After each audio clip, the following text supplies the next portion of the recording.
2 Blood Flow Connoisseur. That's really interesting. He has Isolated Chapels, Evolving Wilds, no Vault of the Archangels, which is pretty surprising. There you see Lloyd on your left, Jeremy on your right. And for those of you not familiar with Blood Flow Connoisseur, 3 mana. It is, of course, a 1/1. You can sack a creature to put a counter on it. So definitely good with his token theme, but there's a reason he only has 2. It's not very good unless you've drawn a lot of token-making cards. 4 Tragic Slip, 2 Day of Judgment main deck, and Oblivion Ring, so he has a lot of versatile removal. He should be able to not fold to Restoration Angels like a lot of the creature decks seem to do. I'm sure that Day of Judgment will catch Lloyd by surprise. Now, Lloyd does have some game, though, because he can do things like Phantasmal Image Blood Artist, which is a pretty big deal. Here we go. Looks like Jeremy won the roll, led with Plains, and Lloyd countered with Seachrome Coast Delver. Isolated Chapel for Lloyd, and Tragic Slip on the Delver. Lloyd bluffs the Mental Misstep, chooses not to use the it that doesn't exist. Untaps and draws, and plays a Ponder. Gut Shot, Delver, and I think that was a 3rd Delver. And if my opponent played Plains Isolated Chapel and a Tragic Slip, I would probably put him more on a Solar Flare deck than a Tokens deck. But the jig's going to be up pretty soon when that first Lingering Souls or Midnight Haunting comes out. Or Gather the Townsfolk, as it may be. So 2 1/1 humans into play for Jeremy. And we'll see what that top card was, if it was actually a Delver on top of his deck. If it is, it won't flip. But it was a Gut Shot. Not terrible. Gut Shot, not the best against the token deck. But if it can 3/2 flyer, though. Yeah, 3/2 flyer is all right against the token deck. Comes in for 3. The life total is 20 for Lloyd, 17 for Jeremy.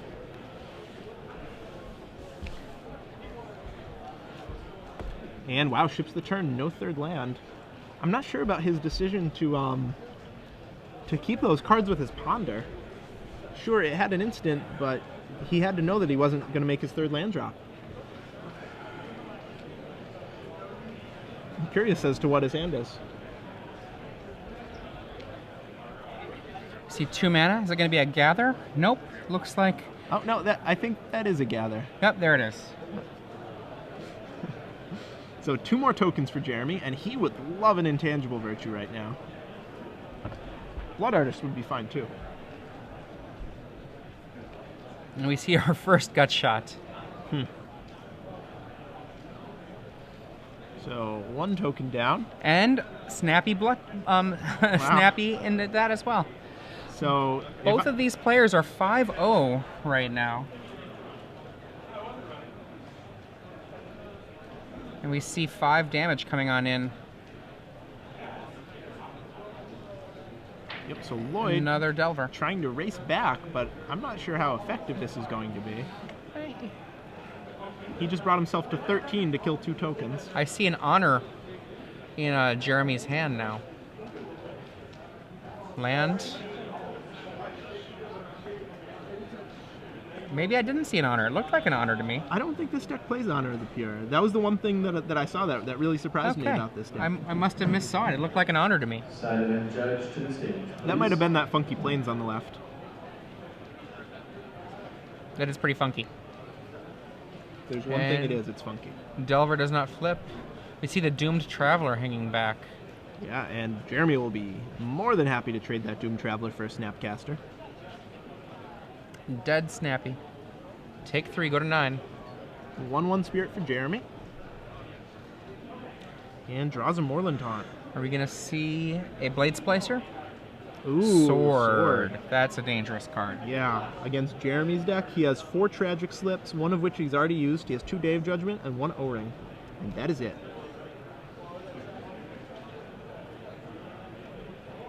After board, he gets a lot more tools to fight that sword, but game 1, he has to have one of his very few spells to deal with it.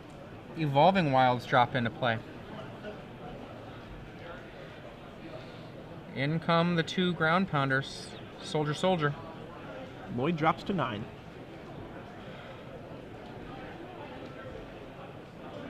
And it looks like Jeremy Doom Traveler, 1 card left in hand. Judge to the stage, please. He'll say go.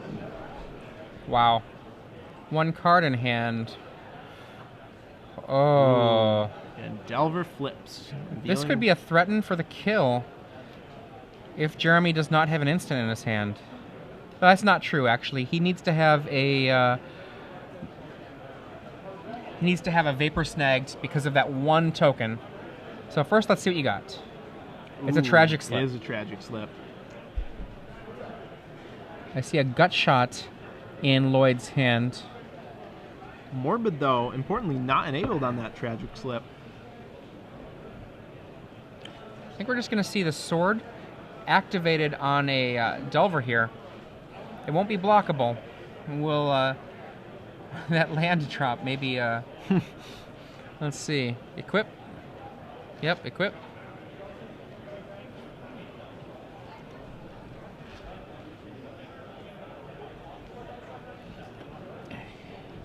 In for 5+1 damage, potentially. Yep, threatening lethal for the next turn. Lloyd looks like we'll gain 3 life. And yeah, definitely should have not played the land first if he was going to attack. Yeah. Oh, what's coming else? I mean, a Vapor Snag does... Oh, there's a snag. Okay. Now remember, that does not trigger the Morbid. No, it doesn't. Jeremy, though, does drop to 8, and he will have to use that Tragic Slip. He'll just have to burn it, killing nothing. Probably his own Doom Traveler. No, he can just do minus... He has to do -1/-1 to one of the opponent creatures, or he dies just to the damage. Oh, actually, you're right, though. He can kill his own Doom Traveler, get a 1/1, and get a little bit more blocking out of it. You're right. He can block. I don't know if that's the right play. I don't know what he can draw right now, actually. I guess only a Day of Judgment. And there is the Gut Shot. You're right, though, that he could Tragic Slip his own Doom Traveler, have a blocker, be at a little bit more life. Yeah, I think he still would have lost that game unless he went running perfect. Something like Day of Judgment into Entreat the Angels, but he would have had a chance. So looking at sideboarding, what does Lloyd Kurth have here? Please come up to the stage. It looks like he has very similar to the Jerry sideboard. I expect we're going to see Ratchet Bombs coming in. He is playing against a token deck, and as a result, Ratchet Bomb is very, very good in that matchup. Oblivion Ring I like as a card to bring in because you can use it to get rid of a expected card like Honor the Pure, which is not in this list, or for that matter, though, Intangible Virtue, or even Sorin. So I think Oblivion Ring is very likely to see coming in. And how about the Timely reinforcements? I was going to say, Timely is very reasonable. Yeah, doesn't really play very well with his Ratchet Bombs, but I don't think it needs to. I No, think the card is just so powerful that... Well, I mean, all you really need to do if you're Lloyd is get to the position where you've got your slower parts of your deck actually coming through, which is a Restoration Angel and weaponry like swords. And I would not be surprised by Sun Titan and Sphinx as cards that are taking care of some action too. Sun Titan and Sphinx both get job done of putting away a game where it's stable. Right. Once the game is stable, then they can both put it away. Looking at Jeremy's sideboard, what are you thinking for that? Okay.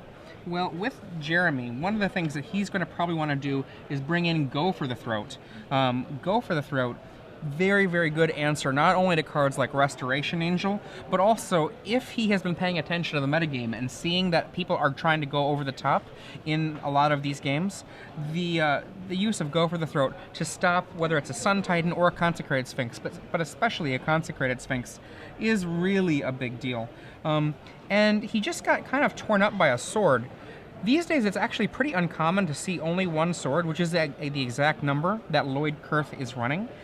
But you can often expect to see 2 swords.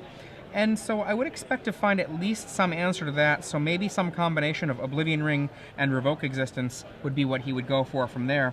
And in terms of his cards that are not as good, I mean, there's a real weird question with Day of Judgment, whether or not it does a lot of work or not. I might just take out the Blood Flow Connoisseurs. Even though this is a Blood Artist deck, I don't know. Maybe I'm wrong. Maybe the Blood Flow serves as a fireball, but it's probably not going to get through between cards like Vapor Snag and Blade Splicer as a potential blocker. So I think that's kind of where things go, and we're going to see them after sideboard now with Jeremy Mulldane on the play. Jeremy on the right, Lloyd on the left. For those of you who are just joining us, I'm Adrian Sullivan here with Zach Hall. This is the 6th round of Standard here at the Star City Games Open Series in Worcester, Massachusetts. Plains from Jeremy Mulldane. Probe shows Swamp, Plains, Swamp, and Dismember. I can't actually see those cards in the center. I think there's an Angel. No, it can't be an Angel. I cannot quite see them. Okay. I didn't quite catch them. I think one of them might have been a Blood Artist, and the other two white spells couldn't quite make out. Delver from Lloyd Kurth.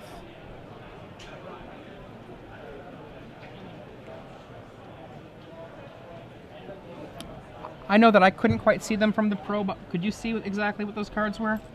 No idea. Okay. And that is the Blood Artist. That might have been one of the cards I couldn't quite make out. Yeah, it seems like a lot of the black cards really blend together, especially the last few blocks. Those are the cards I have the hardest time telling. Another land. Seachrome versus Swamp Plains. Another Swamp. And it looks like Jeremy does have a Doom Traveler here. Not exactly the start he was looking for. I think he'd rather have his token producers out first. Turn 3 Doomed Traveler, not great. No, not strong.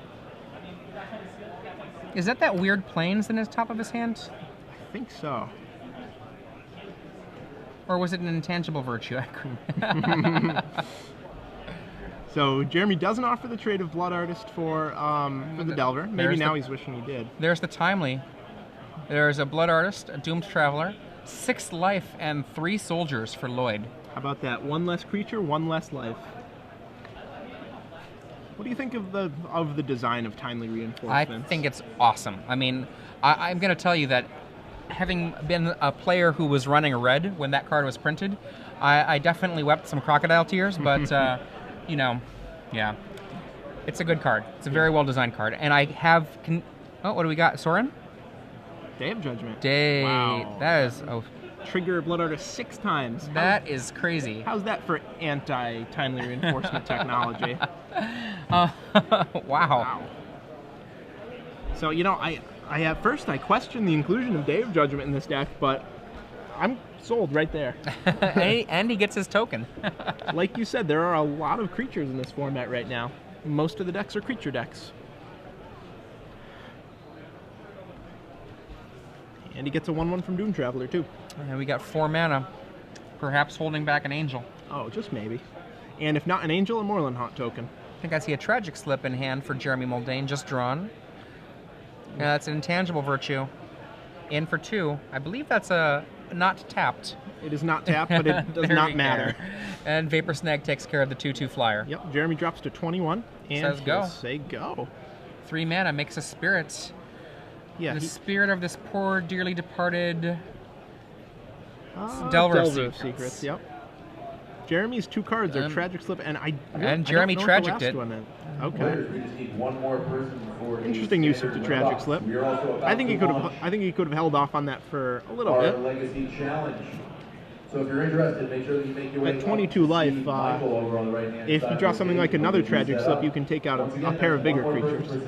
Snapcaster, showing its value in a longer game by pulling a little card here, a little card there. Yep. Response, slip.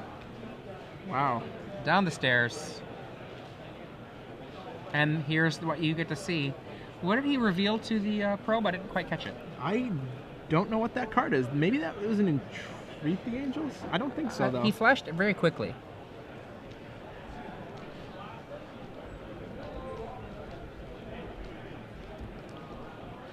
That's the only card I I think you're right.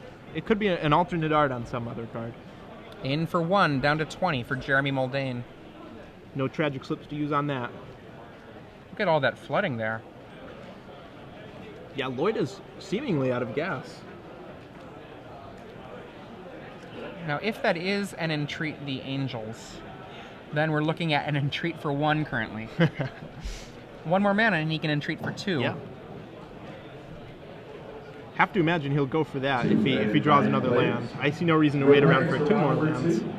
And we see a Ponder showing island. Is that island? Different art. Well, we'll shuffle those up. And I would say he's due for a non-island card right now. Well, I mean, that's how are that you works, ever after due? all. That's how that works. He draws a white spell. Not sure what that was. In for 1, goes to 19.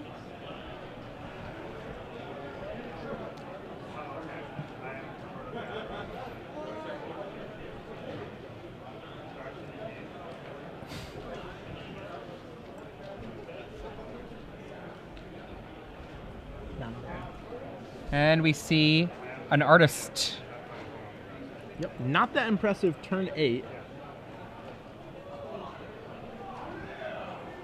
And Lloyd will Thought Scour himself, milling Snapcaster and land. And he'll remove that Snapcaster to the Haunt, making another flyer.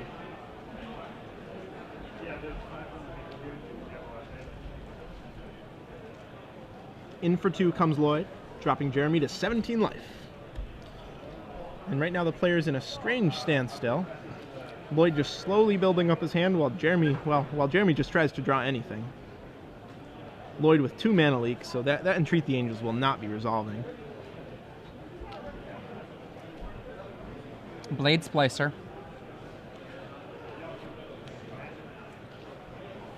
If you're just joining us, I'm Zach Hall, joined by Adrian Sullivan here. We're coming to you live from round 6 of Star City Open Worcester. These players are both 5-0 and are battling to move to 6-0 right now. Lloyd is up a game.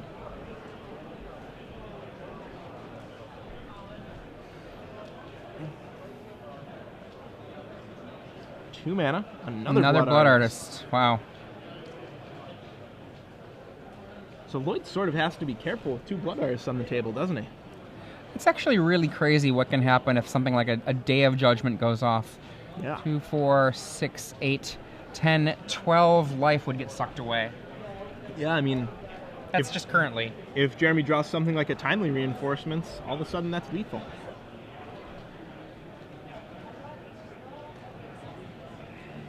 Tragic Slip's a Spirit token. Now, I can't help but wonder if Jeremy had saved that Tragic Slip, Lloyd would be at 2 less life right now. Jeremy might be at a couple less as well, but... Oh, okay, Gut Shot on the Blood Artist. Well, that's 2 life for Jeremy, as long as he remembers. Yeah. These days, with the weird ways that the rules work, you have to remember. Yeah, they've been making a lot of changes to that recently. It seems like Cavern of Souls has really sparked a change in how they interpret the rules. There was a large announcement from Jared Silva about that before the tournament even started. So another Blade Splicer for Lloyd, and Jeremy now can finally Entreat for 2 Angels, but that's going to get mana leaked. I mean, you can't just sit there forever, right? Don't you just cast it? I think so. I think you have to cast it. If you cast it for 1, then it can just be Vapor Snag, so you kind of have to cast it for 2 and just get that mana leak out of there. Jeremy just says go. See, if he cast it for 2 Angels right now and it gets mana leaked, well, the next turn he can still draw another Entreat. Yeah. This way, yeah, he's on a shorter clock than he realizes, I think. Ooh, and wow. An image on Splicer. Look at all that damage. That's a lot of damage. It is. Now Jeremy has to cast this Entreat. Sure, it'll eat a mana leak. It's going to be too late. That looks like another artist, maybe? I think it is. Doesn't do very much. No, too little, too late. Jeremy just really drew the wrong half of his deck here. I mean, I think he's going to have to cast Entreat for 1. He can do it for 1. Oh, why are you passing? Well, either way, would have gotten mana leaked, and Lloyd will still swing in for the victory here. And all the creatures get turned sideways. Jeremy left with no other options but to chump block and still die. Well, he's going to gain 4 life first before damage. Oh, first strike. That's right, too. Yeah, the first strike does do that. Yep. And then is he alive still? 3, 4, 5, 6, 7. He will still be alive. And now whatever he does is not good enough. There we are. There's the handshake. Now let's pretend he had cast that Entreat. The Entreat would have pulled out one of the mana leaks, and then if he draws a Day of Judgment, which he clearly still has in his deck, there's only 1 mana leak to stop it. Exactly. And he's still around. Remember, you are on a clock. So you've got to play with that awareness in mind. And you know, especially when you're playing against Delver, you're often on a way faster clock than you even realize. Yeah. It's often 1 turn faster. Sometimes even 2 turns faster. But you know, as much as we've talked about